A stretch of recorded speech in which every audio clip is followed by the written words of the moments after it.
The Faith I Live By, a devotional by Ellen G. White. A special resurrection.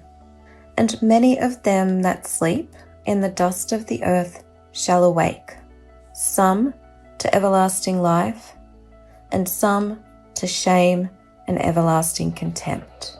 Daniel 12:2. It is at midnight that God manifests his power for the deliverance of his people. The sun appears, shining in its strength.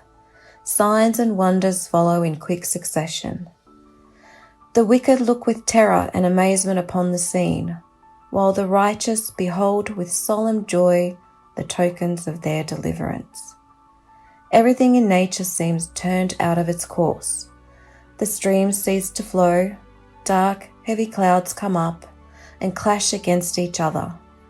In the midst of the angry heavens is one clear space of indescribable glory, whence comes the voice of God, like the sound of many waters, saying, "It is done." Revelation 16:17. That voice shakes the heavens and the earth. There is a mighty earthquake, such as was not since men were upon the earth, so mighty an earthquake and so great. The whole earth heaves and swells like the waves of the sea. Its surface is breaking up. Its very foundations seem to be giving way. Graves are opened, and many of them that sleep in the dust of the earth awake, some to everlasting life, and some to shame and everlasting contempt. All who have died in the faith of the third angel's message come forth from the tomb glorified to hear God's covenant of peace with those who have kept his law. Those who had died in faith under the third angel's message, keeping the Sabbath, came forth from their dusty beds.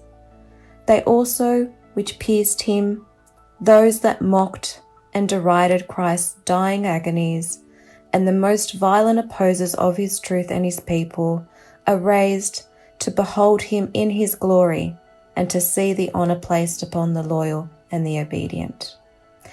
The voice of God is heard from heaven, declaring the day and hour of Jesus' coming, and delivering the everlasting covenant to his people. And when the blessing is pronounced on those who have honored God by keeping his Sabbath holy, there is a mighty shout of victory.